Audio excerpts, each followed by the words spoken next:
Paz do Senhor para a amada igreja em São Mateus. Estaremos dando início a mais uma live da Escola Bíblica Dominical, na lição de número 10, rendendo graças ao Senhor. Estaremos, acredito que seja a última live da EBD. Acredito que domingo que vem já possamos ministrar aula lá na igreja, né? Mas de antemão gostaria de agradecer a todos pela confiança, que Deus nos abençoe. E a lição de hoje fala sobre rendendo graças ao Senhor. O texto áureo: louvai ao Senhor, porque Ele é bom, porque a sua benignidade é para sempre. Verdade aplicada: render graças ao Senhor em todo o tempo. É um princípio de vida que caracteriza aquele que está em Cristo. Os objetivos da lição: apresentar as características do Salmo 118, falar sobre a bondade e a benignidade de Deus, mostrar que Cristo, a pedra angular, sustenta a sua igreja.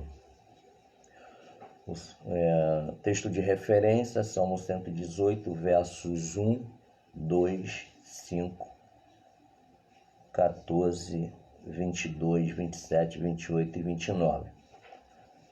Louvai ao Senhor, porque Ele é bom, porque a sua benignidade é para sempre. Diga agora, Israel, que a sua benignidade é para sempre.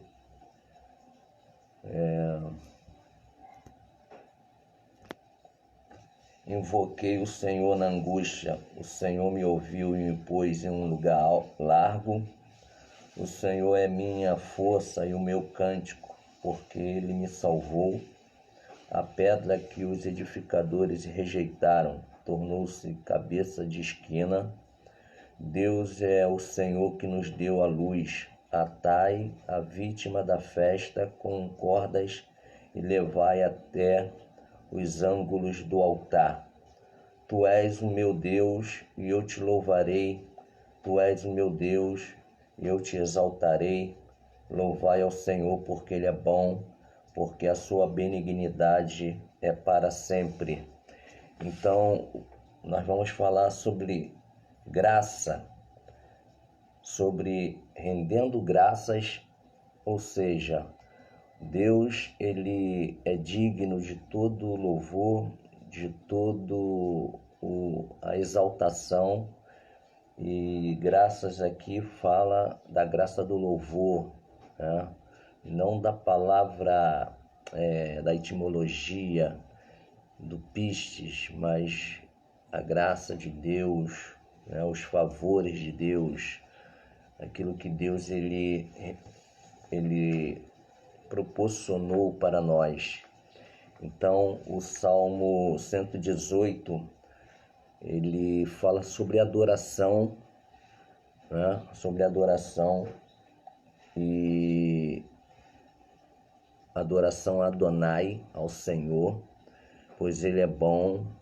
A palavra bom, eu já tinha falado da outra vez os seus significados, quer dizer, mostrar bondade para o seu povo, para aqueles, o ser humano. Deus, Ele mostra a sua bondade quando Ele nos dá o alimento do dia a dia, quando Ele nos dá a vida, o fôlego de vida, quando Ele nos abençoa, nos cura, nos sara, quando a sua presença se faz notável nas nossas vidas. Ele é bom. Ser bom é o atributo de Deus, um dos atributos ele é bom. Por isso que Jesus falou que bom só tem um, que é Deus. Deus é bom, Ele é agradável, ser agradável.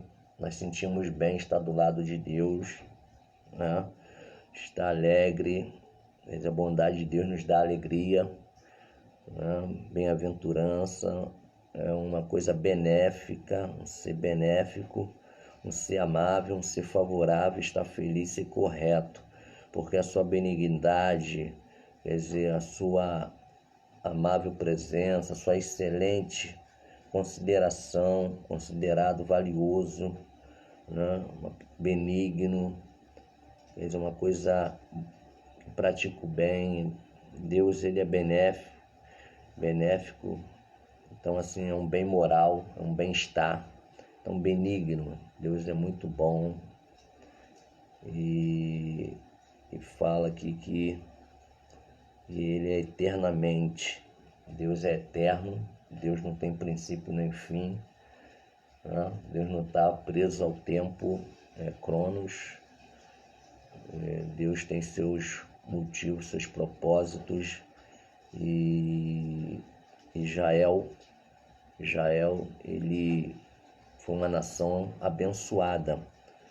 Israel era testemunha desta benignidade de Yahvé, desde o concerto, desde o pacto que Deus fez a Abraão, até sempre, passando pelos patriarcas, pelo período do Egito, pela peregrinação no deserto, pelas posses das terras de Canaã, pelas tribos de Israel, pelos períodos dos juízes, os períodos dos monárquicos, no cativeiro babilônico, no retorno para a sua terra natal, na evolução dos impérios. Israel sempre esteve subjugados, mas Deus sempre ali presente. E depois, quando houve a diáspora, que o povo judeu foi espalhado pela Europa, ocidental, e mesmo assim Deus guardou, protegeu até o tempo que eles retornaram para a sua terra, e hoje eles estão lá na terra deles, protegido, abençoado. E a escatologia bíblica diz que Jesus, o Messias, voltará, Deus, voltará e reinará de novo em Israel, com todo o seu povo e toda a terra. Todos os povos irão a Jerusalém para render graças ao Messias no período de 1000 anos. Então Israel é testemunha vivo de tudo que eles presenciaram e que Deus fez na vida deles. Eu queria dar a paz do Senhor para a nossa diaconisa irmã Ana Cláudia e para o nosso presbítero Antônio de Souza Oliveira. Que Deus abençoe nossos amados irmãos, em nome de Jesus. Então, Arão, o verso 3, nós vamos eu vou aqui me basear na Bíblia, porque não tem nada melhor do que a Bíblia. Então, assim, o Salmo 118. Louvai ao Senhor porque Ele é bom, porque a sua benignidade é para sempre. Diga agora, Israel, que a sua benignidade é para sempre. Diga agora, casa de Arão, que a sua benignidade é para sempre. E Arão foi o irmão de Moisés, foi escolhido para ele e a sua descendência fosse separado para o ofício sacerdotal. Eles eram da tribo de Levi. Levi foi a tribo escolhida para esse fim, né? Então, depois que o povo de Israel assume a terra de Canaã, a única tribo que não teve herança foi a tribo de Levi, mas Deus queria que as demais tribos sustentassem essa tribo, porque essa tribo foi separada para o ofício sacerdotal, para servir a Deus no templo, foi santificado. Então, Arão, Deus tinha falado com Moisés no deserto para que Arão e seus filhos fossem separados para esse ofício. E Arão, irmão de Moisés, um levita, o primeiro sumo sacerdote, que tinha a vara que engoliu as cobras dos mágicos egípcios, está lá em Êxodo capítulo 7. versículo 12, nós vamos ler. Êxodo 7:12. Porque cada um lançou sua vara e tornaram-se em serpente, mas a vara de Arão tragou as varas deles. Então, assim, Arão e Moisés, eles tinham cada um uma vara, um cajado, né? Uma espécie de um cajado, de um cabo de madeira, uma vara, e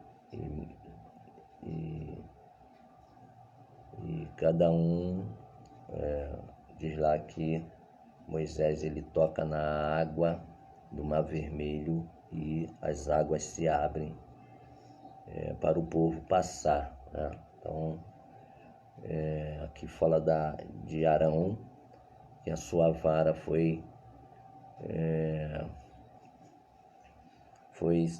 transformada, tornaram-se numa serpente e engoliu as varas dos outros mágicos egípcios. Então, Arão também era testemunha da benignidade, da bondade de Deus. Louvado seja o nome do Senhor, né? E a sua casa, ou seja, os sacerdotes levitas foram separados para o serviço sacerdotal, né? O verso 4 diz: diga agora os que temem ao Senhor, que a sua benignidade é para sempre, né? Temer é ser cuidadoso, é reverenciar, é ser admirado, que ama o Senhor. Então, cuidadoso é ser zeloso pelas coisas de Deus. Quando estivermos adorando a Deus, não viemos com fogo estranho, mas com a nossa vida, com o nosso coração, com a nossa alma totalmente desprovida de qualquer coisa de ruim, mas de coisas boas, de agradáveis a Deus, elogios a Deus, demonstrando o nosso amor e devoção para Deus pelo que Ele fez por nós. Então, isso, não é só ter medo, não é só fazer as coisas com medo de Deus nos castigar, não, mas é fazer por consideração, por reverência, termos o cuidado, né, e a admiração que nós temos por Deus, porque Ele é bom e a sua benignidade dura para sempre, e amar, acima de tudo, ao Senhor pelo que Ele é, né, e não somente pelo que Ele pode dar. Invoquei, o verso 5, invoquei o Senhor na angústia e o Senhor me ouviu e me pôs em um lugar largo. Então, invocar é o que? É gritar, é clamar, é fazer com que se ouça a sua voz, né? Então, gritar pelo nome do Yahvé na angústia, na agonia, no emocional abalado, na aflição, quando estamos deprimidos, né? Estamos com baixa estima, nós devemos clamar a Deus. O Senhor ouvirá o nosso clamor. O Senhor ouviu, atentou, prestou atenção e tirou-me, ou seja, transportou-me para um lugar espaçoso, para um lugar largo. Então, Ele nos tirou do largo, da lama, da sujeira, do pecado, da corrupção, e nos transportou, nos levou para um lugar de paz, de limpeza, de pureza, de santificação. Então, esse Deus que ouve o nosso clamor, Ele está na nossa vida. Por isso nós devemos render graças ao seu nome. O Senhor está comigo, não temerei o que me pode fazer o homem. Então, maior é Deus que está conosco do que outras pessoas, tá? Do que o homem. Yahu está comigo, não terei medo, pavor do que possa me fazer o homem. Os inimigos de Israel fracassaram de Faraó a Belsazar, né? Então, aqui, Faraó, em Êxodo 15:4, diz assim: lançou no mar os carros de Faraó e o seu exército, e os seus escolhidos príncipes afogaram-se no mar de juncos. Ou seja, Faraó, quando persegue Israel, o povo de Deus, e Deus orienta Moisés que abrisse o mar, e ali Deus mandou um vento forte que contribuiu para que aquele mar se abrisse e o povo passasse em seco. Quando o povo acabou de passar, que o exército de Faraó perseguia por dentro do mar, no meio do mar, Deus fez com que o mar voltasse ao normal e eles morressem afogados. Então os carros de exército de Faraó morreram afogados, foram lançados no mar, os carros de Faraó e seus exércitos, e os seus escolhidos príncipes afogaram-se no mar de junco. Então Deus deu vitória ao povo judeu. E Daniel 5:30 diz: naquela noite foi morto Belsazar, rei dos caldeus. Ou seja,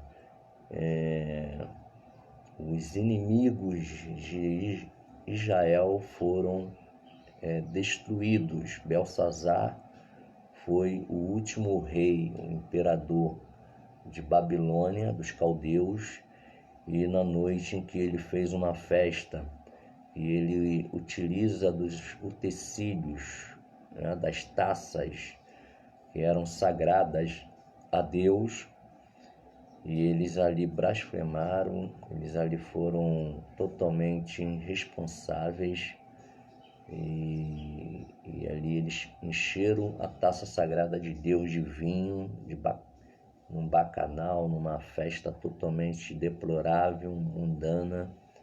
E naquela mesma noite, o juízo de Deus se fez presente com aquele escrito sem mão na parede, de que ele tinha sido pesado na balança e se achado em falta. E na mesma noite, o exército de Ciro derrota o exército babilônico, e diz o texto que naquela mesma noite foi morto Belsazar, rei dos caldeus. Então, o Senhor está conosco, não devemos temer o homem, né? Deus é maior. O Senhor está comigo entre aqueles que me ajudam, pelo que verei cumprido o meu desejo sobre os que me aborrecem. Aqui o verso 8 fala de confiar, da palavra pistos. Confiar é fiel, verdadeiro, aquilo que se pode confiar. Então nós podemos confiar em Deus, ser fiel a Deus. Deus é verdadeiro e nós devemos ser verdadeiro. Aquilo em que se pode confiar, que é o nosso Deus. Então,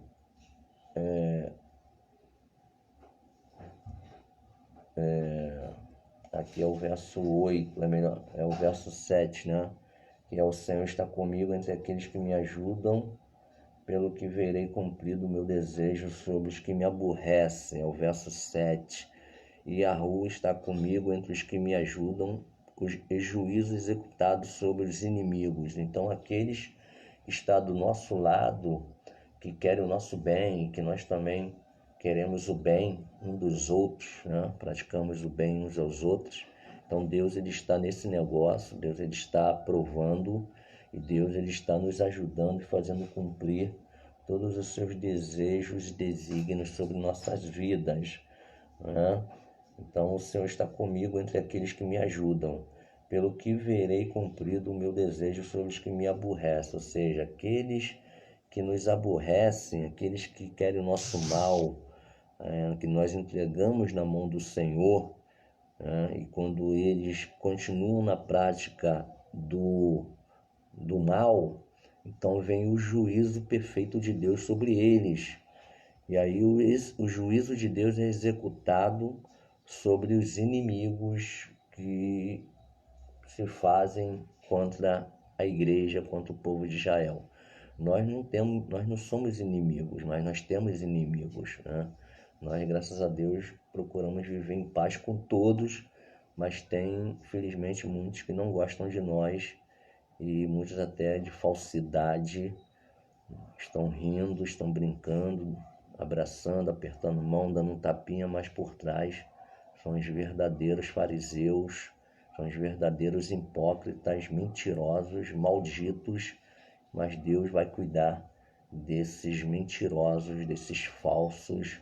Então nós devemos ser verdadeiros e praticar a justiça. É melhor confiar no Senhor do que confiar no homem, né? Porque quando se fala não confiar no homem, não é no sentido que nós não devemos confiar nos nossos pais, nos nossos líderes, mas assim, não depositar toda a nossa confiança no homem que é limitado, no homem que é de dúvio caráter, né? De assim, hoje você está bem, amanhã você não está, você é sujeito a falhas, então nós devemos confiar inteiramente em Deus, porque Deus ele não falha, ele está sempre solícito, ele está sempre presente e é melhor realmente confiar no Senhor do que confiar num homem que é falho, e é isso que a palavra de Deus nos orienta. O verso 9 é melhor confiar no Senhor do que confiar nos príncipes. Então aqui no verso 9 fala que é melhor confiar no Adonai do que confiar nos príncipes, que são membros de família reinante, referindo-se aos reis, nações, deuses, líderes, referindo-se a ofícios religiosos poderosos. Então o príncipe era aquele que participava da família real, muitos até eram parentes, né? E muitos príncipes se tornam reis em alguns impérios. Então também quando fala de príncipes, está se falando também de líderes, de liderança dos sapatrais que tinha na época de Daniel, de governantes, né? De províncias e muitas coisas que esse nome ele apresenta. Então o salmista ele fala aqui que é melhor confiar no Senhor do que confiar nos príncipes, ou seja, a gente não podemos confiar numa sociedade que nós estamos vivendo corrupta, violência, em que a maldade impera, em que a maconha impera, a droga impera, o álcool impera, a prostituição impera, a fofoca impera, a malícia impera, a traição impera. Então uma sociedade totalmente pagã, uma sociedade mundana, uma sociedade totalmente errônea de princípios de Deus. Então nós não devemos confiar numa política corrupta, numa política que no papel, na Constituição, te garante moradia, segurança, saúde, né, alimentação e tudo, mas na prática o que nós vemos é totalmente diferente, é desvio de dinheiro público, é roubo, mentiras nos discursos. Ultimamente temos visto muito discurso de ódio de parte a parte, né? E infelizmente muitos cristãos envolvidos nesses discursos de ódio, de preconceito, até de racismo, né? De xenofobia, de totalmente de coisas inadequadas, inaceitável, né? E agora acusando tudo. Então assim, nós devemos ter o cuidado, medir nossas palavras, né? porque o executivo, temos que orar para que ele pratique as coisas boas, mas também criticamos quando não pratica as coisas boas. O legislativo da mesma forma e o judiciário da mesma forma. Mas nós devemos saber que Deus, ele é maior do que isso tudo. Deus está acima da Constituição brasileira, Deus está acima da sociedade brasileira, mas Deus, ele está com a igreja. E a igreja, ela tem que saber o seu papel na sociedade, o seu papel como cidadão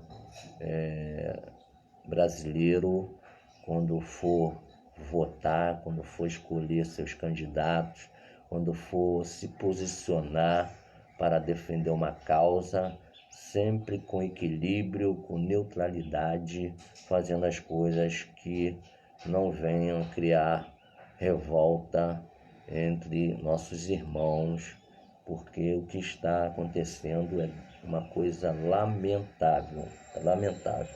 Então nós devemos confiar no Senhor e saber que Deus é maior. O verso 10, todas as gentes me cercaram, mas no nome do Senhor despedacei. O verso 10 ao 12, que diz assim, cercaram-me e tornaram a cercar-me, mas o nome do Senhor eu as despedacei. O verso 12, cercaram-me como abelhas, mas apagaram-se como fogo de espinhos, pois no nome do Senhor as despedaçarei. Então, o verso 10 ao verso 12, todas as nações me cercaram como o muro cerca a casa, por várias vezes como abelhas. Tem uma palavra do grego que é kentron, picada, com aquela de abelhas, escorpiões, gafanhoto, etc. Como estes animais ferem com a sua ferroada e até matam. Paulo, ele vai personificar a morte como um aguilhão, isto é, uma arma letal. Mas despedaçarei, reduzir ao pó, despedaçar é reduzir ao pó, deformar, irritar, aborrecer, perturbar. E fogo significa chamas, no sentido sobrenatural, como teofania, a ira de Deus também. Então, aqui o salmista está dizendo que Deus, ele vai com juízo julgar aqueles ímpios que perseguem a igreja, que perseguem o povo de Deus, assim como perseguiram Israel. E se eles não se arrependerem, serão destruídos. Então o salmista aqui, ele se sente totalmente protegido por Deus, amparado por Deus, agraciado por Deus, guardado por Deus. Por isso ele rende graças ao Senhor, ele vai relatando por que Deus é digno de toda a honra e toda a glória pela sua bondade, pela sua benignidade, pela prática boa, a prática do bem que o Senhor pratica a todos aqueles que o ama e o teme, o respeita. Então a ira de Deus, o julgamento de Deus cairá sobre os desobedientes. O verso 13 ao 16, ele diz assim, com força me impelistes para me fazeres cair, mas o Senhor me ajudou. O Senhor é minha força e o meu cântico, porque ele me salvou. Nas tendas do justo a voz de júbilo e de salvação. A destra do Senhor faz proezas. A destra do Senhor se exalta, a destra do Senhor faz proezas. Os inimigos fizeram forças para que o salmista caísse. Não obstante, o Senhor o ajudou. Yahvé é minha força, vigor, coragem, heroísmo, É uma palavra do grego hebraico hos, força, vigor, coragem, heroísmo, refúgio, proteção, glória, esplendor. Então ele é a nossa força, é o nosso vigor, é a nossa coragem, né? É como disse Davi, contra Golias: tu vem a mim com espada, eu vou a ti no nome de Yahu, no nome de Yahvé, no nome de Adonai, no nome do Senhor. E Davi foi e venceu aquela batalha. Então nós devemos confiar e saber que o Senhor, ele é a nossa força, ele é a nossa proteção. E o Senhor é a minha alegria, cântico, e se fez a minha salvação, Yeshua.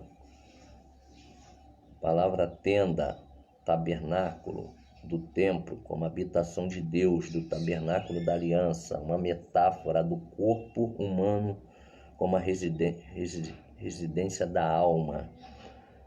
Justo, servos de Deus que andam nos seus estatutos corretos, haverá voz, fala de alegria, festa de salvação, né?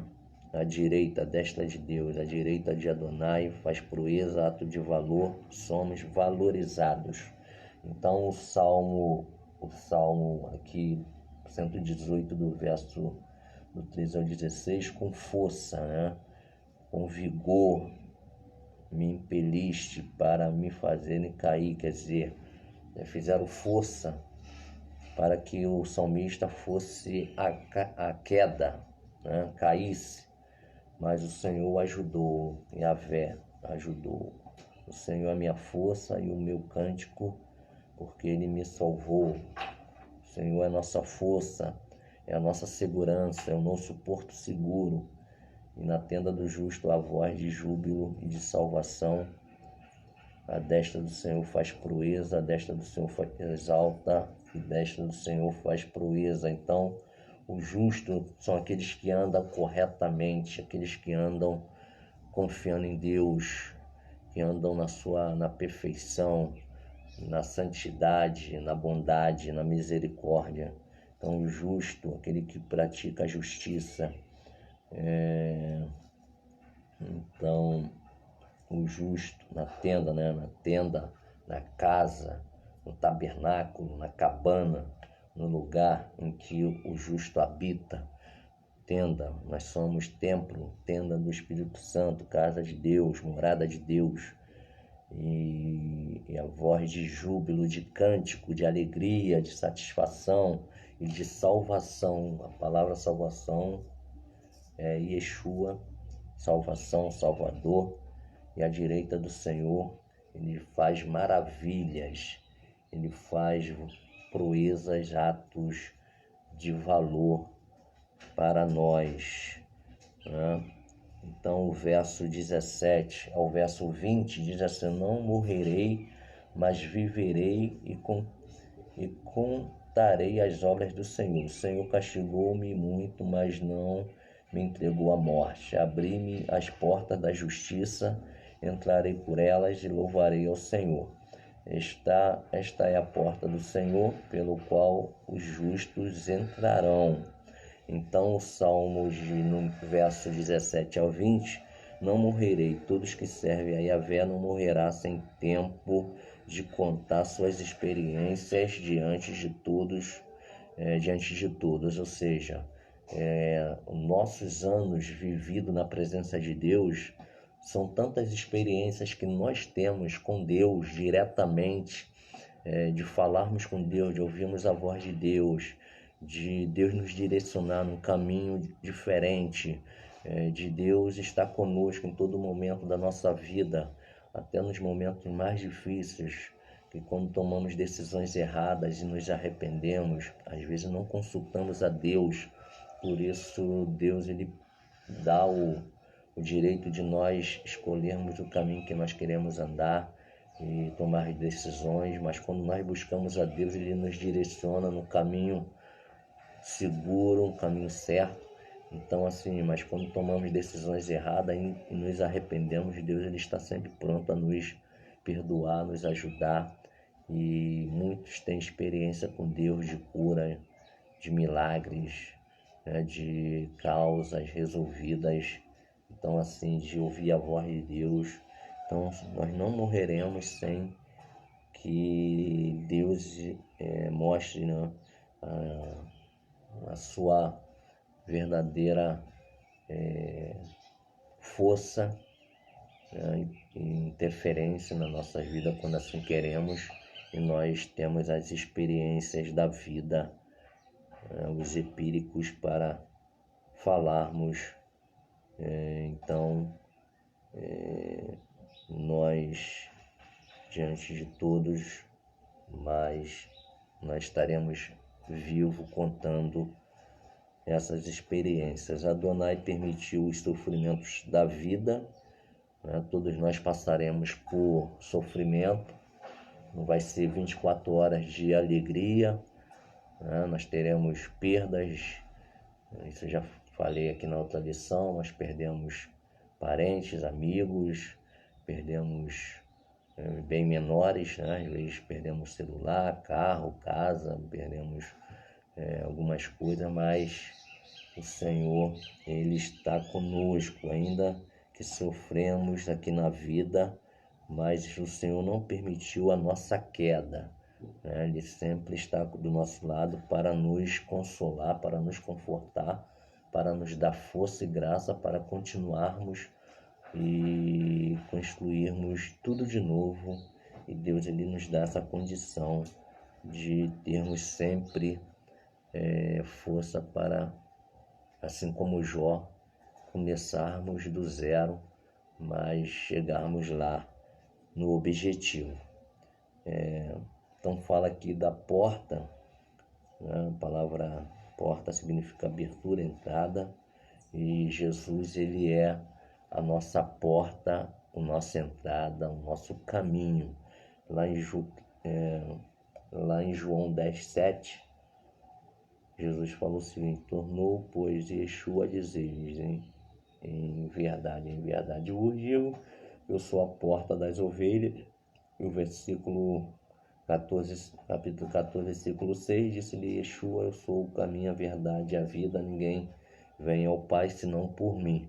Então, no capítulo 17, ele diz que ele é a porta das ovelhas, e no 14 ele diz que ele é o caminho. Então, a porta das ovelhas, a porta da igreja, a porta de Israel é o Senhor, e nós entramos por ela e seguimos no caminho que Deus nos conduz aos céus. Louvado seja o nome do Senhor, nosso Deus. Justiça, ele é a nossa justiça. A palavra justiça vem do hebraico de sertek, justiça, honestidade, razão, retidão, inocência, salvação. E também tem uma outra palavra de satak, que é ter razão, ser correto, ser justo. Entraremos pela porta que é Cristo e nos alegraremos. Lá em Mateus capítulo 5, versículo 12, parte A, né? Em Mateus, deixa eu ver se eu anotei aqui, Mateus capítulo 12, parte A, diz assim: exultai e alegrai-vos, porque é grande o vosso galardão nos céus. Então, capítulo 5, versículo 12 de Mateus, a parte A diz: exultai e alegrai-vos, porque é grande o vosso galardão nos céus, daqueles que persevera, daqueles que é fiel até a morte, daqueles que combate o bom combate aqui na terra e guarda a fé. Então, Yeshua é a porta pela qual os justos entrarão, né? Glória a Deus. O versículo 21 ao 23 do Salmo de 118 diz assim: louvar-te-ei porque me escutaste e me salvaste. A pedra que os edificadores rejeitaram tornou-se cabeça de esquina. foi o Senhor que fez isto, e é coisa maravilhosa aos nossos olhos. Então, o verso 21 ao 23, por isso o salmista louva a Deus, pois ele prestou atenção no salmista e salvou. A pedra, a palavra pedra, ela vem do significado grego petros, né? E essa pedra fala de Cristo, fala de Jesus, né? Em Marcos 12, versículo 10, diz assim: ainda não lestes? Está escrito, a pedra que é o Machia, o Messias, que os edificadores rejeitaram, esta foi posta por cabeça de esquina. Jesus citou nesse versículo o Salmo 118, para ver que Jesus ele conhecia a Tanakh, né, hebraica, ele conhecia a Torá, ele conhecia o Netuvim, o Ketuvim, ou seja, os livros que era subdividido, a lei, a Torá, os profetas, Netuvim, e os escritos históricos, Ketuvim. Jesus ele conhecia, e ele justamente aqui em Marcos 12, 10, ainda não leste estas escrituras. Então ele vai lá no Salmo 118, né, que naquela época era pergaminho, era até mais difícil do que hoje, mas Jesus é o mestre dos mestres, ele sabia onde estava escrito, e ele foi lá e leu essa passagem, como o filho que foi rejeitado e morto pelos lavradores arrendatários. Jesus referiu-se a si mesmo como a pedra que os edificadores rejeitaram. A pedra de esquina é a pedra mais importante em uma construção, usada como padrão para se ter a certeza de que as outras pedras da edificação estão retas e niveladas. A liderança de Israel, como os edificadores que procuraram uma pedra de esquina adequada, colocaria Jesus de lado, porque ele parecia não ter as qualificações corretas. Eles queriam um rei político e não um rei espiritual. Contudo, os planos de Deus jamais serão frustrados. Um dia aquela pedra rejeitada certamente se tornará pedra de esquina, porque Jesus virá como rei para inaugurar o reino eterno, e ele já iniciou um reino espiritual como a pedra de esquina de uma edificação totalmente nova, a igreja cristã. Lá em Atos capítulo 4, versículo 11, 12 e 1 Pedro 2,7 diz assim, Atos 4, 11 e 12, ele é a pedra que foi rejeitada por vós, os edificadores, a qual foi posta por cabeça de esquina. E em nenhum outro há salvação, porque também debaixo do céu nenhum outro nome há dado entre os homens pelo qual devamos ser salvos. 1 Pedro 2,7, e assim para vós os que credes é preciosa, mas para os rebeldes a pedra que os edificadores reprovaram, essa foi a principal da esquina. Por que Jesus ele foi reprovado? A pedra fundamental, a pedra da esquina, foi rejeitado pelo judaísmo, pelos romanos, pelos gregos, por aqueles que acreditavam que Jesus ele era um revolucionário, que Jesus era simplesmente um revolucionário, era um líder de algum partido social, comunista, capitalista, né? Aquela de direita e de esquerda que as pessoas erroneamente ficam aí falando sem saber nada, né? Não estudam, não buscam conhecimento. Então, assim, na verdade, Jesus ele não era de direita nem de esquerda, Jesus, ele também não era o centrão aí da corrupção. Jesus, ele nunca se macunou com o pecado, ele sempre amou o pecador, sempre esteve presente na vida dessas pessoas que precisavam e careciam da misericórdia de Deus, mas ele nunca se comprometeu com coisas erradas, com mentiras, com enganos, né? Ele sempre orientou o caminho certo que tem que seguir, ele sempre cortava na carne, né? Ele não era de nenhum partido, de uma facção, e ele criou uma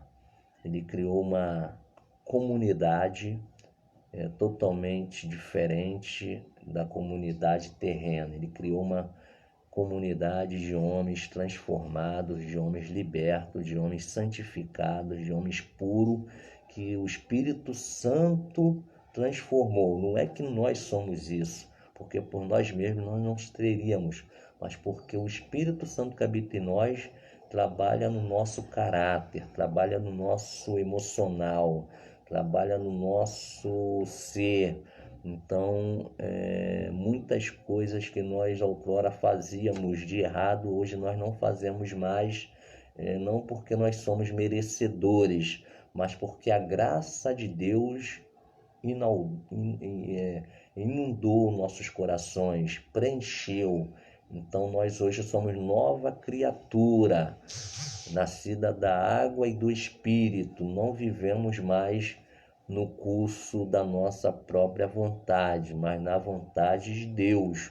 Então, Jesus, ele é a pedra da esquina, que começou o seu reino aqui na terra, e ele vai concluir na sua volta para reinar sobre toda a terra. Então, é importante que nós venhamos a confiar em Deus. A vida e o ensino de Jesus seria o alicerce da igreja. Quer dizer, a vida, nós observamos a vida de Jesus, nós observamos a pedra, a coluna, a rocha, né? O alicerce, os fundamentos que Cristo ele colocou para que a igreja edificasse, que a igreja crescesse, que a igreja evoluísse, a igreja desenvolvesse toda a sua potência, toda a sua evangelização, toda os seus dons, tudo aquilo que Deus ele deu à igreja, que a igreja pudesse ganhar almas, expandir o reino, né? Não ficar só ali na Judéia, na Palestina, mas que fosse para a Ásia, que fosse para a Europa, que fosse futuramente para América do Norte, América Central, América do Sul, para os continentes, né, africanos, continentes aí da Antártica, né, os demais ali da Oceania, por aí vai, em todo mundo alcançasse o evangelho da salvação. Então o verso, por esse motivo o salmista ele está exaltando, rendendo graças pelos beneplácitos, pelos benefícios, pela benignidade e bondade de Deus para com o seu povo, até hoje, irmão, até hoje. Nós podemos nos queixar de nós mesmos, queixar do presidente, se queixar do judiciário, do executivo, do legislativo, nos queixar do governador, do prefeito, das autoridades, até dos nossos líderes espirituais nós podemos nos queixar. Mas de Deus não temos motivo, porque até aqui o Senhor tem nos ajudado e há de continuar nos ajudando se nós formos fiéis a Ele e permanecermos na sua vontade. O verso de 24 ao 26 do Salmo 118 está aqui na palavra, eu estou seguindo aqui a Bíblia, diz o seguinte: este é o dia que fez o Senhor, regozijemo-nos e alegremo-nos nele.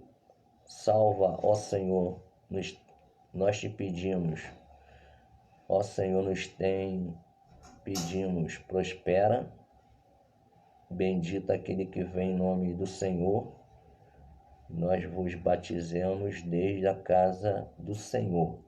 Então, o versículo 24 ao 26, o dia glorioso chegou. Teve dias assim que os judeus tiveram o gostinho de proteção de Deus. Ou seja, tem momentos na nossa vida que todo tempo nós devemos ser os verdadeiros adoradores.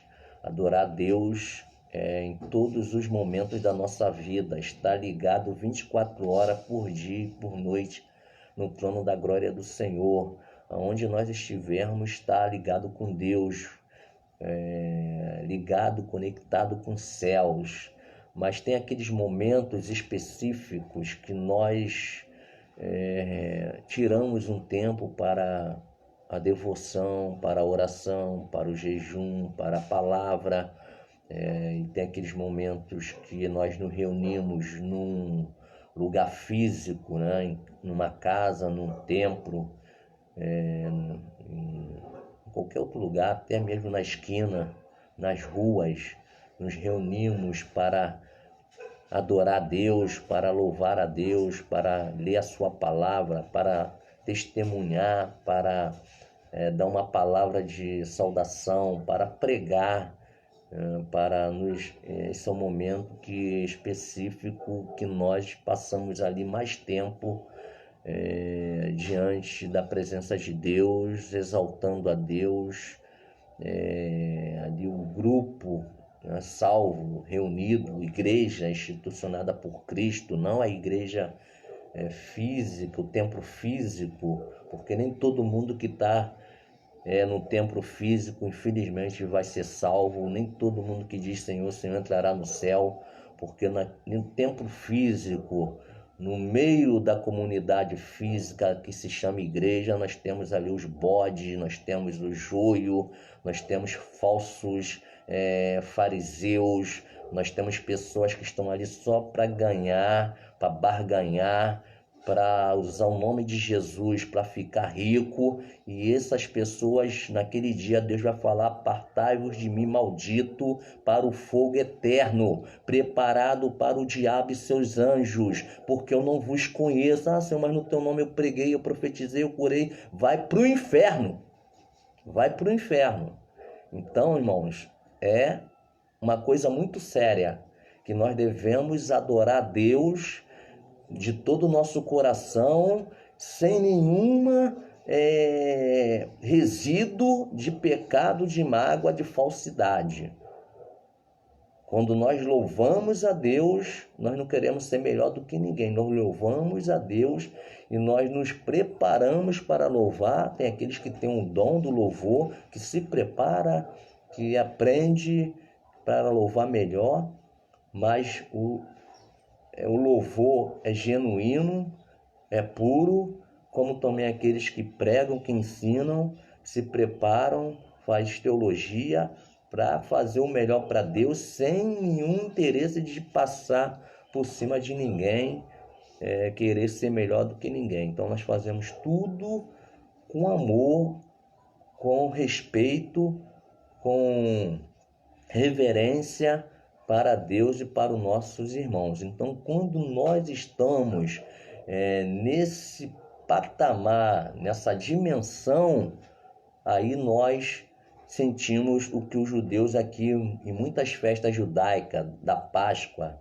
do Purim, da cabana, do tabernáculo, da colheita, as festas judaicas, eles sentiam alegria, eles demonstravam isso fisicamente nas danças, nos instrumentos, né? Davi, ele entra com a arca dançando em Jerusalém. Miriam, ela dança com tamborim lá no deserto. É a expressão corporal da alegria interna que o servo de Deus, o adorador de Deus, ele sente. Não é uma dança provocativa, sensual, nada disso. Era uma dança que vinha lá do âmago do ser humano exteriorizando no exterior, né, no corpo, a demonstração da alegria, da satisfação, do prazer de estar servindo a esse Deus tão grandioso, tão benigno, tão bondoso, que nós devemos render graças, né? Então é isso, é importante que se diga isso. Mas totalmente acontecerá no período que o Messias reinará em Jerusalém com todos os judeus. O salmista pede ao Senhor que lhe salve e prospera. A prosperidade aqui não é prosperidade de dinheiro, não é essa prosperidade que muitas denominações ficam pregando e mentindo, muitos mentirosos, né, que pregam a prosperidade aí, são mentirosos, que Deus não falou nada, eles estão falando em nome de Deus. Mas a verdadeira prosperidade são as bênçãos de estar do nosso lado.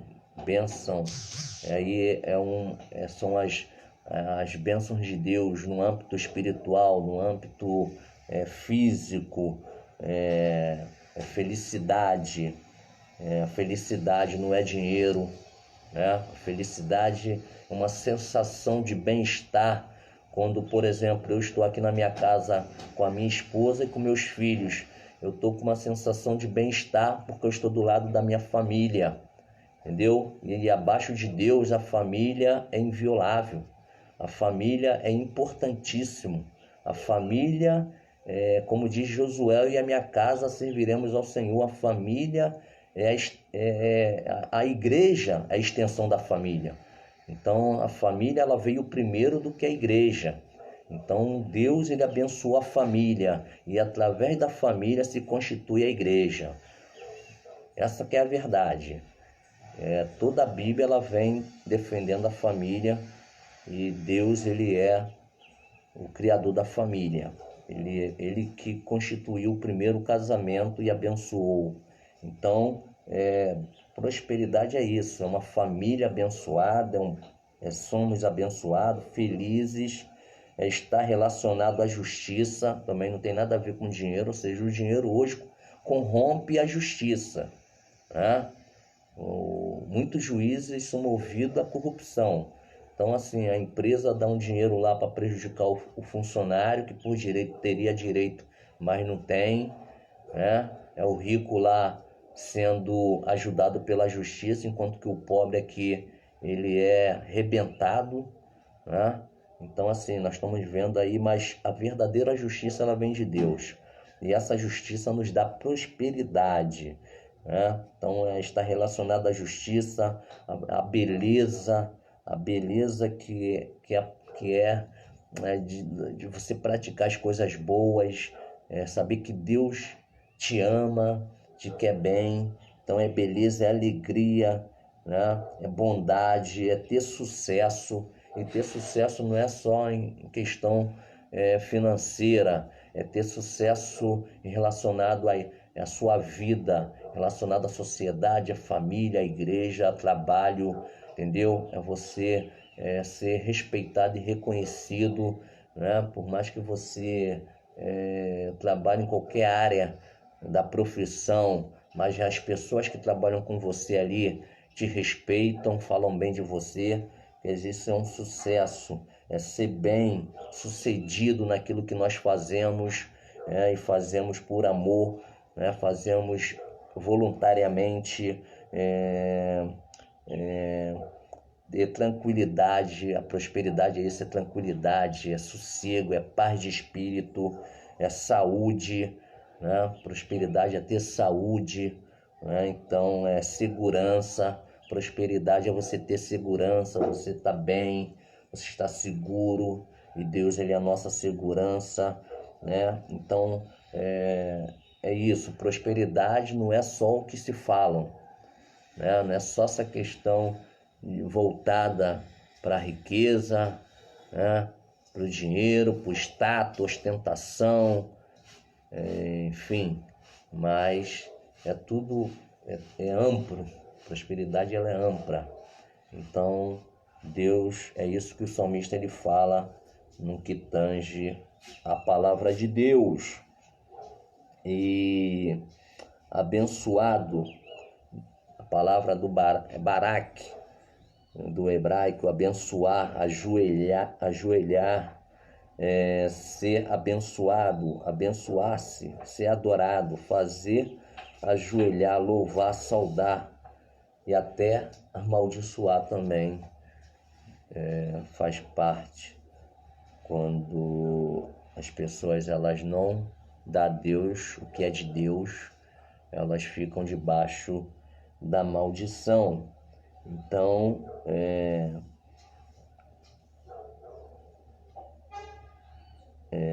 ajoelhar, louvar. Então, abençoado, nós somos abençoados porque Deus, Ele está do nosso lado, tem cuidado de nós e nós temos ouvido a sua voz, sentido a sua presença, né? E em Mateus, aquele que vem em nome de Yahu, nós o abençoamos desde a casa do Senhor. Em Mateus 21, Mateus 21, 9, diz assim: a multidão que ia adiante e a que seguia clamava, dizendo: Hosana, Hosana, quer dizer, salva-nos. A palavra Hosana é salva-nos. Hosana, que vem, filho de Davi, bendito que vem em nome de Yahvé, ou do Senhor. Hosana, salva-nos. A palavra, ela no hebraico é Hoshana, Hoshana, salva-nos, né? Então, o Senhor, Ele é o que nos salva. Aqui na nossa Bíblia, no português, aqui, no capítulo 21, no versículo 9, diz assim,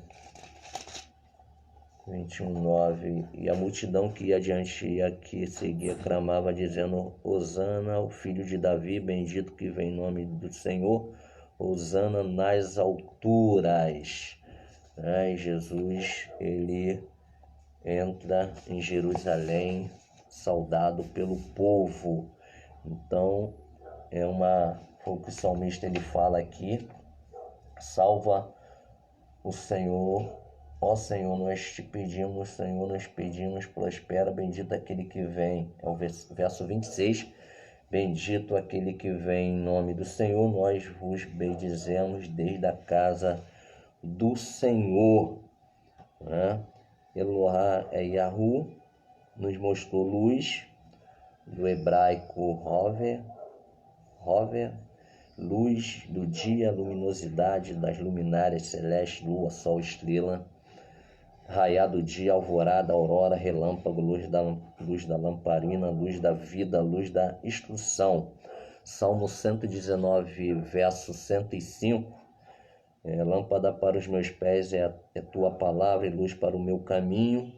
Os olhos, luz da face, figurada Yahvé, como a luz de Israel amarra o sacrifício, né? Sacrificar, imolar, matar, abater, bater animal para alimento, pessoa em sacrifício humano. Então, festas, né? Ajuntamento para alegria, para festas de peregrinação, sacrifício festivo. Tem também a palavra da glória, né? Tem a palavra aqui que fala a respeito, o versículo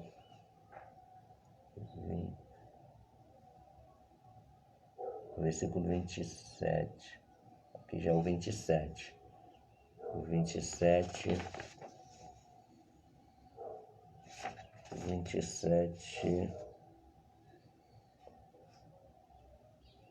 ao 29, deixa eu ver aqui,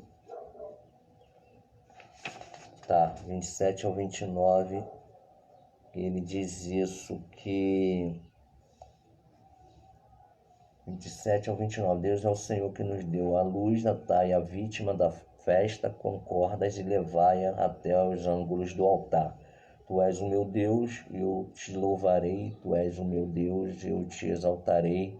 Louvai ao Senhor porque Ele é bom, porque a sua benignidade é para sempre. Então o salmista ele começa dizendo louvar ao Senhor porque Ele é bom, porque a sua benignidade dura para sempre, no Salmo 118, verso 1, e ele termina o Salmo no 118, verso 29, dizendo da mesma forma que ele começou: louvai ao Senhor porque Ele é bom, porque a sua benignidade é para sempre. Então, o Deus Yahvé é Adonai, que nos deu a luz, né? A luz da vida, a luz que é Cristo, a luz da palavra. Lâmpada para os meus pés é a tua palavra, né? E luz para o meu caminho. Então, é a luz física, a luz natural, o sol, a lua, as estrelas, a luz artificial. Antigamente era lamparina, hoje é a lâmpada elétrica, enfim. Então Deus, Ele nos deu a luz. Amarrai a vítima da festa com cordas e levai até os ângulos do altar, que era o tipo de sacrifício que se fazia nas festas, nas adorações dos judeus, quando se reuniam para adorar a Deus, se sacrificavam, né, as ovelhas, os touros, lá, os bodes, os animais, uma maneira de gratidão, né? Não só pelo pecado, mas pela gratidão, pela satisfação que eles tinham pelo Deus que nos salvou. Tu és o meu Deus, o meu Yahvé, e eu te louvarei, te adorarei. Tu és o meu Yahvé e eu te exaltarei. Exaltado, exaltado, está acima, transcendente é o nosso Deus. E aí ele termina dizendo: louvai ao Senhor, louvai a Adonai, louvai a Yahvé, porque Ele é bom, bom, de boca cheia, bom, porque a sua benignidade é para sempre. Que Deus nos abençoe. Aqui nos tópicos, rapidamente, não vou me alongar, tá? Vou ser rápido. Aqui no tópico 1 da lição, que fala sobre louvor como resultado da confiança. O tópico 1, a palavra louvor, aqui ele fala sobre Halel, que no hebraico significa louvor, adoração, cantar o louvor a Deus, cantar hinos para Deus, cantar um hino, o canto dos hinos pascuais, né? O Salmo de 113 e o Salmo 118, que fala sobre a grandeza de Deus e a graça de Deus sobre o seu povo. Os 5 primeiros versículos do Salmo 113 apresentam o Senhor como aquele que é infinitamente exaltado. Os 4 últimos o retratam como aquele que é intimamente próximo. Nosso Deus é infinitamente exaltado e, portanto, digno de louvor. Glórias a Deus, digno de louvor, Halel. E o Salmo 136, o grande Halel, o que toma este salmo singular é o fato de a segunda parte de cada um dos 26 versos trazer a mesma resposta antifônica, porque a sua misericórdia dura para sempre. Se para sempre não é suficiente, esse salmo repete a expressão 26 vezes. é conhecido como Grande Elel, cântico que fazia parte da observância de Pesach ou Rosh Hashanah, quer dizer, a Páscoa ou o Ano Novo judaico. Também era usado no culto diário. Que maravilha! Então, o tópico 1 fala sobre isso, e nós sabemos que Alel é uma fala de cântico, vem do hebraico, da onde vem a palavra Yalel, e tem uma outra palavra, aleluia, né? Aleluia, que ela vem do hebraico, e é aleluia. Aleluia.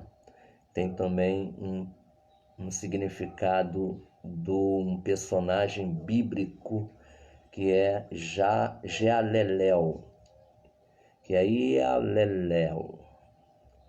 Deus é louvado, pai de Azarias, e um levita meratita na época de Ezequias. Está lá em 2 Crônicas 29:12. Então se levantou os levitas Maater, filho de Amazai, e Joel, filho de Azarias, dos filhos de Coatitas, e dos filhos de Merari, Quis, filho de Abdi, e Azarias, filho de Jealelel, e dos Gesunitas, Joá, filho de Zima, e Éden, filho de Joá. Então de Merarita, ou Meratitas, veio Azarias, filho de Jealelel, que eram levitas e tocadores, instrumentistas na casa de Deus. Louvado seja o nome do Senhor. O tópico 2 fala sobre o caráter de Deus. Caráter de Deus. Caráter é atributos de Deus. Atributos de Deus. Deus está de acordo com sua natureza, disposto a agir com grande generosidade para com a sua criação, e declara-se ela boa, porque Deus, quando criou, lá em Gênesis, ele diz o texto que ele viu que era bom. Então tudo que Deus criou era bom, foi maravilhoso, glórias a Deus. E declara-se ela boa, pois lhe agradava e era apropriada aos seus propósitos.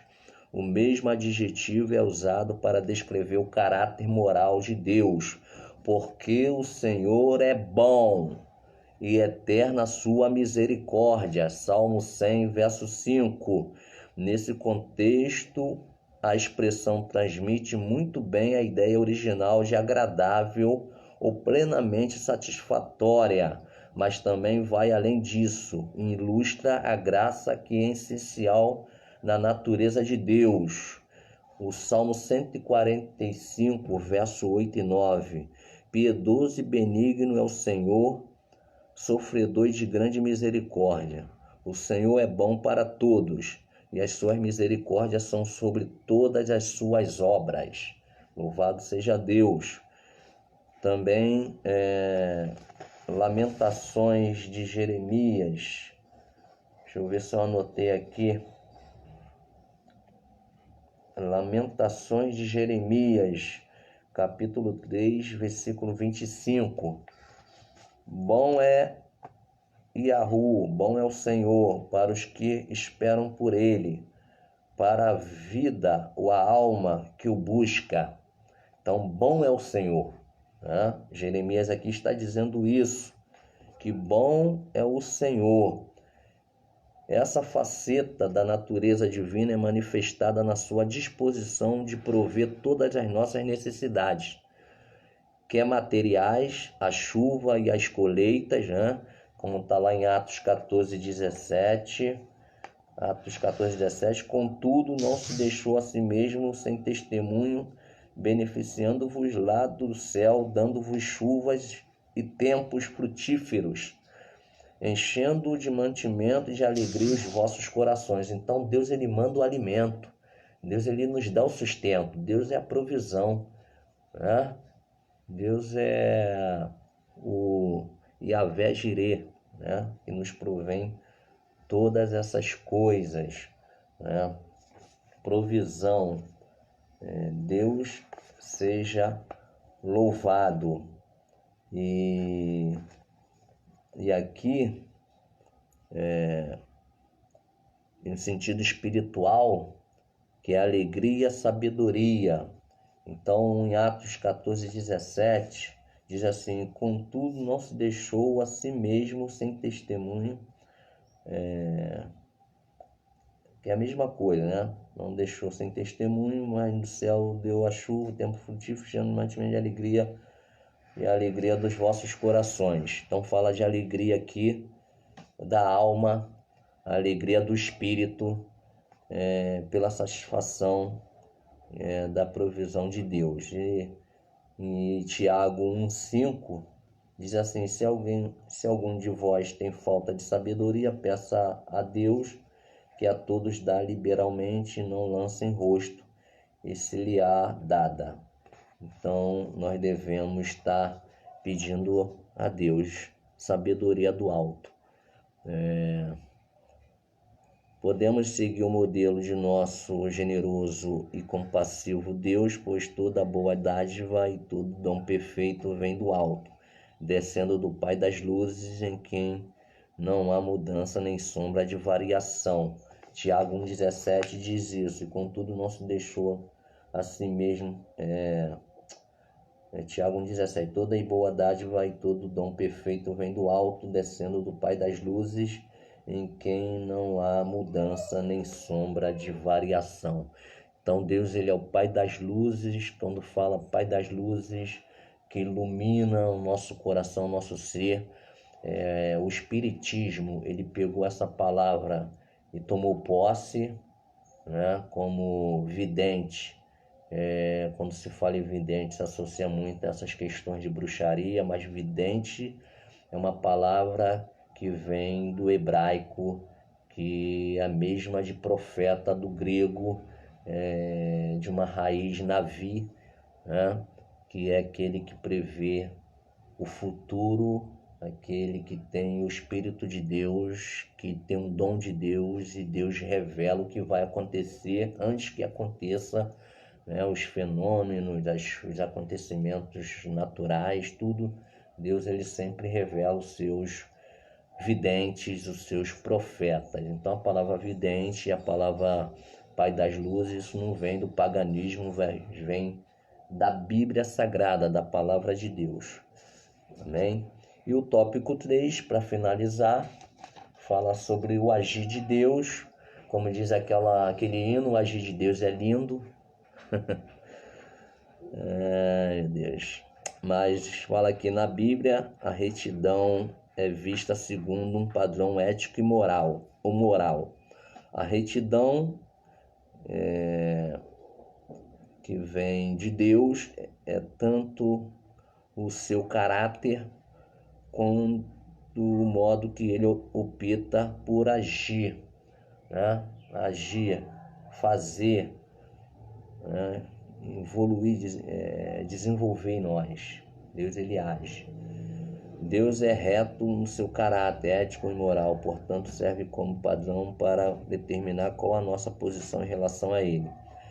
A luz, exemplo de João Batista, somos chamados a testificar da luz e não para criar nova luz. Lá em João 1,7, este veio para testemunho, para que testificasse da luz, para que todos crescem por ele. Então a luz é Jesus, né? É a verdadeira luz. Força, o propósito sublime de Deus, contudo, foi realizado quando ressuscitou a Jesus dentre os mortos. E qual a sobreexcelente grandeza do seu poder sobre nós, os que cremos segundo a operação da força do seu poder, que manifestou em Cristo, ressuscitando dos mortos e pondo a sua direita nos céus. Então, força. Deus, ele demonstrou sua força, seu poder, ressuscitando o seu Filho, e vai nos ressuscitar também no dia do arrebatamento. E também fala de pedra que está lá em Efésios 1, 19 e 20, estava vendo isto quando uma pedra foi cortada. Aqui está falando de Daniel 2:34. Pedra, estavas vendo isto quando uma pedra foi cortada sem auxílio de mão, a qual feriu a estátua nos pés de ferro e de barro e o esmiuçou. Aí a pedra era o Messias, que veio para destronar os impérios babilônicos, medos e persas, gregos, romanos e todos os impérios que são impérios que vai contra a palavra de Deus, contra Deus, contra o Messias. Deus, Jesus, irá destruir, esmiuçar. Os deveres dos sacerdotes incluíam a adoração, a oração, o ensino, a edificação, a reconciliação, o aconselhamento, tudo com muito amor. Era seu dever também construir relacionamentos e levar a Deus as pessoas que sofriam. Do mesmo modo, os crentes em Cristo, como pedras vivas, são edificados casa espiritual e sacerdócio santo para oferecer de sacrifícios espirituais agradáveis a Deus por Jesus Cristo. Então finaliza aqui o tópico 3 falando sobre o agir de Deus, aquele que concede a luz, aquele que dá força, a pedra angular.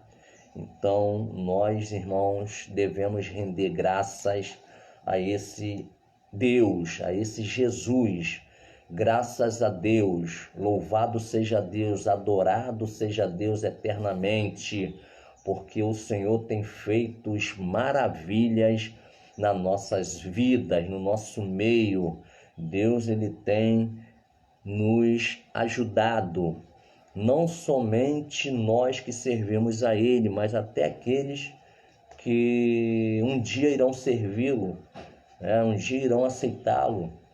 Deus também já está de antemão abençoando, e também aqueles que porventura ainda não acreditam em Deus, não depositam fé, confiança em Deus, mesmo assim Deus sustenta com o fôlego de vida, com o alimento, com o trabalho, com a produtividade, a produção, né? As pessoas estão doentes, Deus está dando saúde. Então Deus também tem cuidado dessas pessoas que têm sido ingrato, né? E na conclusão, para finalizar, do Salmo 118, aqui o comentarista ele fala: o Salmo 118 instrui os servos do Senhor a uma vida de gratidão a Deus, a reconhecer a bondade de Deus e a sua benignidade. Ele é digno de ser adorado, não somente pelos seus benefícios, mas pela sua natureza. Meus amados irmãos, nós estamos chegando ao término dessa lição. Gostaria de agradecer a todos pela confiança, pela ajuda, todos aqueles que nesse período que nós ficamos aqui na live assistiu, não que de repente não assistiu integralmente, mas assistiu um pedaço, uma parte, curtiu, compartilhou, me ajudou aqui. Queria agradecer a todos vocês. Não teria nenhuma importância se não fosse vocês assistindo, compartilhando, mandando mensagem. Não teria por que eu continuar aqui, mas graças a Deus, esse tempo que nós ficamos aqui na live foi uma bênção. Estou dizendo isso porque o governador Wilson, ele decretou a volta da abertura das igrejas. Isso já tinha sido até feito pelo prefeito Crivella, mas a justiça embargou.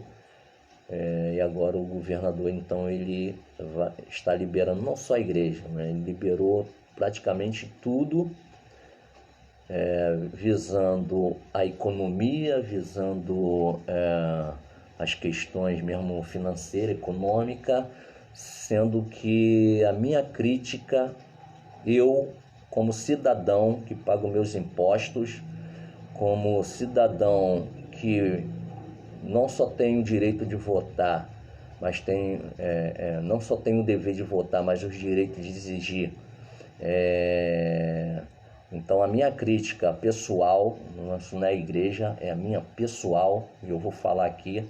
Então a minha crítica é que esses homens são péssimos administradores de dinheiro público, desviaram o dinheiro público, roubaram, sonegaram, entendeu? Desde o seu Cabral até hoje, o Rio de Janeiro está inundado na crise institucional, crise financeira,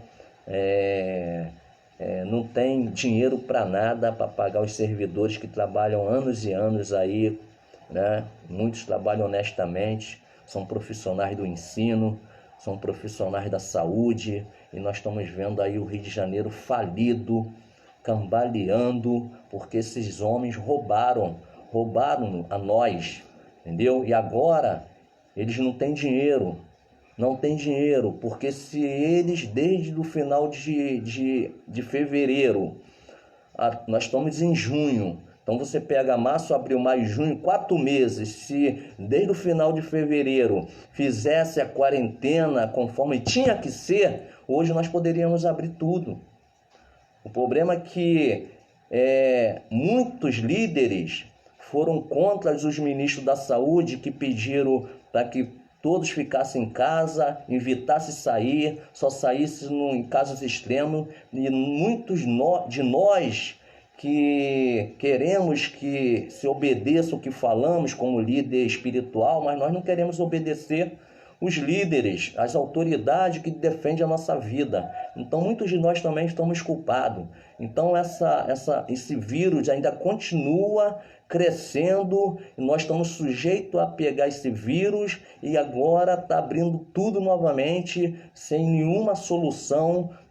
O governador ele não é médico, o prefeito não é médico, o presidente da república não é médico, e os médicos especialistas estão falando, não é só na Globo não, é na CNN, porque eu sou um cara que eu estudo, eu leio, eu vejo. Então é na Record, é no SBT, é na Bandeirante, é na CNN, é na Globo News, é na Band News, é na Record News, é na Folha, é no Estadão, é na Globo, é no UOL, todos estão dizendo, inclusive o presidente dos Estados Unidos, o Donald Trump, que nosso presidente é alucinado por ele, né? Quer fazer tudo que ele faz lá, só que os Estados Unidos é primeiro mundo, o Brasil não. O Brasil é terceiro. Então, o presidente dos Estados Unidos deu uma declaração essa semana criticando a política do Brasil relacionada a esse vírus. Que se os Estados Unidos fosse copiar o Brasil e a Suécia lá, acho que é a Suécia ou a Suíça, que iam morrer mais de 2,5 milhões de pessoas nos Estados Unidos. Quer dizer, deu um tapa sem mão aí nas nossas autoridades. Então, assim, irmãos, essa é a minha crítica pessoal. Então, agora eu vou falar relacionado à igreja. O pastor, ele já mandou um áudio para a igreja, né? Mas ele já falou que o presidente Magni pediu para que mantenha a distância, vai com máscara, álcool e gel. E quem não se sentir seguro, fica em casa. Principalmente as pessoas idosas, pessoas que têm doenças congênitas, entendeu? Agora, quem está liberado, e para aqueles que vão à igreja, que Deus abençoe, né? Um ótimo culto para todos, vai ser bênção. E então eu acredito que domingo que vem nós estaremos lá no templo, né? Isso vai ser decidido com a superintendente Arlete, com o pastor Marcelo, mas eu acredito que alguma coisa já vai ser feita lá na igreja. E eu queria agradecer a todos vocês que esteve nesse período aqui na live, e foi muito bom. Então que Deus a todos abençoe. Irmãos, eu estou dando a minha opinião, cada um tem a sua opinião, né? Cada um pensa diferente, né? Infelizmente tem muitas pessoas habitoladas falando de direita, de esquerda, como se isso vale de alguma coisa, porque tanto de direita quanto de esquerda são tudo corrupto, tudo, se não tiver Deus protegendo, está na malignidade, entendeu? E assim, eu sou cristão. Sou cristão, mas a minha atitude é de cristão. Quando eu ofendo as pessoas, quando eu xingo, quando eu sou maldizente, quando eu estou do lado das pessoas erradas. Então nós temos que analisar. A igreja ela é neutra. Ela é neutra, ela tem o direito de votar em quem quiser, ela tem o direito de acreditar em quem quiser, mas tem que respeitar quem pensa diferente. Então a democracia é isso, você vota naquele que você acredita, mas respeita no outro que acredita no outro. E vamos viver assim, porque você não é dono da verdade nem eu. Então nós vivendo assim em sociedade, a tendência é aquela coisa, onde termina o meu direito começa o seu e vice-versa. Então vamos respeitar, da mesma forma que nós queremos ser respeitados, nós devemos dar o respeito. Então que Deus a todos abençoe, nós vamos orar agora encerrando, e um bom domingo para todos, em nome de Jesus. Bondoso e eterno Deus, Pai de misericórdia, te agradecemos, Senhor, por este momento que estamos aqui na Tua presença, estudando a Tua palavra, aprendendo com a mesma. Senhor, te agradeço pela vida do pastor Marcelo, Senhor, pela vida da diaconisa Arlete, pelos professores, os alunos, toda a diretoria da escola da EBD. Senhor, que o Senhor continue abençoando essa área do ensino da Tua casa, de muitos anos que vem seguindo esse padrão de ensinar a Tua palavra, de ensinar Tuas verdades, que o Senhor possa continuar nos abençoando, Senhor.